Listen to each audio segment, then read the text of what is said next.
তাআলা বলেছেন এটা তোমার জন্য একটি চাষ, অর্থাৎ তুমি যেভাবে চাও তার সাথে সহবাস করতে পারো, তবে কোনো হারাম পন্থায় নয়। পায়খানা রাস্তা ব্যবহার করা যাবে না, হায়েজ নামাজ অবস্থায় সহবাস করা যাবে না। আর এছাড়া আপনি আপনার মনের চাহিদা মতো আপনি সহবাস করতে পারেন, হারাম পন্থা বাদ দিয়ে কোনো সমস্যা নেই। এরপরের প্রশ্ন, স্বামীর বাম পাশে স্ত্রী ঘুমালে কি ক্ষতি হয়? অনেকে মনে করে থাকেন যে স্বামীর বাম পাশে স্ত্রী শোয়া যাবে না, ডান পাশে শুইতে হবে, স্ত্রী স্বামীর ডান পাশে থাকতে হবে, স্বামী স্ত্রীর বাম পাশে থাকতে হবে, ইত্যাদি অনেকগুলো কথা আমাদের সমাজে আছে। আপনি স্ত্রীকে চাইলে ডানে রাখেন, বামে রাখেন, যেদিকে ইচ্ছে সেদিকে রাখতে পারেন। স্ত্রী ডানে বামে বা যে কোনো পাশেই থাকতে পারে, স্ত্রীর জন্য কোনো একটা পাশ নির্ধারিত নয়। এরপর প্রশ্ন হচ্ছে, সহবাস শেষে বীর্য বাহিরে ফেললে গুনাহ হবে কি? বীর্য বাহিরে ফেলা, এটাকে ফিকের ভাষায় আজল বলা হয়। যদি কেউ সন্তান নিতে না চায় তাহলে স্ত্রীর গর্ভে বা যৌনাঙ্গে বীর্য না ফেলে সে চাইলে বাহিরে ফেলতে পারবে, যদি বাচ্চা নিতে না চায়। তবে বাচ্চা কেন আপনি নিবেন না সেই বিষয়টা আপনাকে ভেবে দেখতে হবে। অনেক সময় বাচ্চা হলে আমি কি খাওয়াবো, বাচ্চাকে আমি কিভাবে লালন পালন করব, ওরে খাওয়াবো কি, আমার রুজি রোজগার নেই, এই নিয়তে বাচ্চা নেওয়ার পথ বন্ধ করা যাবে না। আল্লাহ সুবহানাহু ওয়া তাআলা বলেছেন, সূরা হুদের 6 নম্বর আয়াতে এসেছে, ওয়া মা মিন দাব্বাতিন ফিল আরদ ইল্লা আলাল্লাহি রিজকুহা। আল্লাহ সুবহানাহু ওয়া তাআলা বলছেন যে পৃথিবীর প্রত্যেকটা প্রাণীকে রিজিক দেওয়ার দায়িত্ব শুধুমাত্র একজনের, তিনি কে?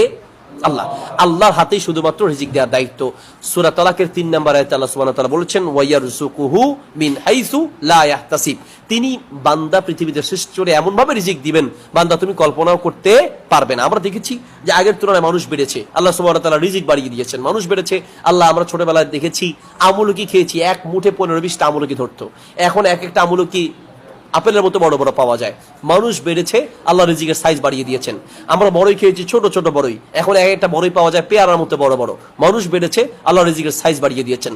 আমরা ছোটবেলায় ডিম খেয়েছি, শুধু সাদা ডিম, দেশি ডিম। এখন দেশি ডিম আছে, ফার্মের ডিম আছে, সাদা আছে, কালো আছে, লাল আছে, কোয়েল পাখির ডিম আছে, কত ডিম আছে। মানুষ বেড়েছে, আল্লাহ রিজিকের সাইজ বাড়িয়ে দিয়েছেন, রিজিক বাড়িয়ে দিয়েছেন।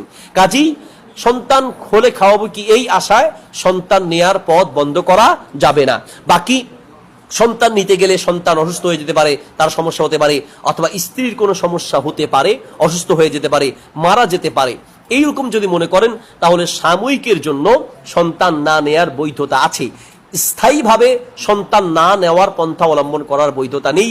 সাময়িকভাবে সন্তান না নিতে চাইলে আপনি আজলের যে পদ্ধতি সেটা অবলম্বন করতে পারেন। আজল মানে সহবাস করবেন কিন্তু বীর্যটা বাহিরে ফেলবেন, যেটার সাথে অনেকটা মিল রয়েছে বর্তমান যুগের যে ইউজ করা হয় কন্ডম, এগুলো ইউজ করা যেতে পারে। এছাড়াও আরো কিছু পদ্ধতি আছে, বিভিন্ন গাছ, ইনজেকশন, এগুলো ওই ওষুধ খাওয়া ইনজেকশন ওইসবগুলো দেওয়ার চেয়ে কন্ডম ইউজ করাটার সমর্থন হাদিস থেকে বেশি পাওয়া যায়। সাহাবীরা আজল করতেন, তার মানে বাহিরে ফেলতেন, আর কন্ডমের মাধ্যমে বীর্যটা মূলত বাহিরেই ফেলা হয়।